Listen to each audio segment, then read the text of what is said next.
জানি গাইস, আমি একটু আগে একটা স্বপ্ন দেখলাম। জাস্ট আমি ঘুম থেকে উঠলাম এখন। তো স্বপ্নটা আমি দেখলাম যে আমাকে একজন মারতে আসছে। ঠিক আছে, এবারে ও নিজে থেকে মারতে পারছে না, তাই জন্য ও পলিটিক্স ইউজ করছে আমাকে মারার জন্য।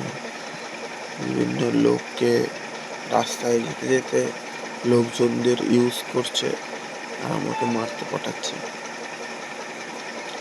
আর আমি জিনিসটা বুঝে আমি সেখান থেকে পালাচ্ছি।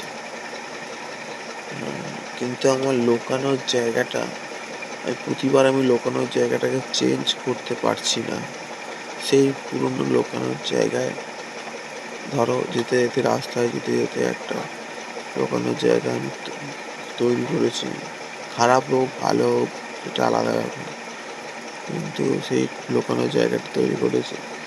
সেই পুরনো লুকানোর জায়গাতেই আবার বারবার করে ফিরে যাচ্ছে। ঠিক আছে, সেই পুরনো জিনিসটাই নাকি আমার চাই। কেন? নতুন হয়তো আরো ভালো আমার জন্য ওয়েট করছে, তো সেই জায়গাটাতে যাওয়া উচিত। পুরনো ভালো, কিন্তু সেই পুরনো যে জিনিসটাতেই আমার মন গিয়ে আটকে থাকছে। নতুন জিনিসের ওপর যে নতুন জিনিসে যে যাওয়া, যেটাকে ধরো লাইফে বলে মুভ অন করা, সেই মুভ অন করাতে আমার খুবই বেশি প্রবলেম হচ্ছে। ঠিক আছে, তো স্বপ্নের থেকে রিয়েল লাইফে আমার এটাই বক্তব্য যে আমি রিয়েল লাইফে মুভ অন করাটা যাচ্ছে না।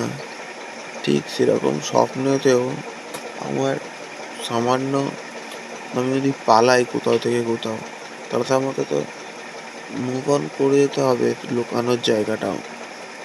সেই জায়গাটাতে মুভ অন করা যাচ্ছে না।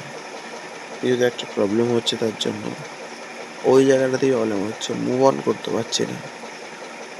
হ্যাঁ, মুভ অন করতে পারছি না বন্ধুরা।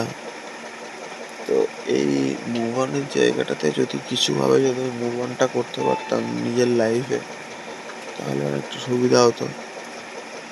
আমি জানি না যে কিভাবে এটা সম্ভব হবে, কিন্তু মুভ অন তো করতে হবে। আর মহাদেব, পাশে থেকো বন্ধুরা। এটা আমার ভীষণ একটা স্ট্রাগলিং পিরিয়ড চলছে। ঠিক আছে,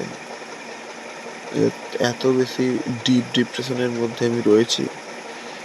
ঠিক আছে, আর এখান থেকে আমাকে বেঁচে বেরোতে হবে, তারপর নিজের লাইফ তৈরি করতে হবে। বিশাল টাফ লাগছে জায়গাটা, প্রচণ্ড টাফ লাগছে। তো এখান থেকে আমি বেরোতে পারবো আমি জানি। হ্যাঁ, নীলাঞ্জনাও ভালো থাকবে, সবাই ভালো থাকবে, শুধু আমিই খারাপটা আছি। মহাদেব, আমাকে একটু তুমি বাঁচিও। হ্যাঁ, হর হর মহাদেব।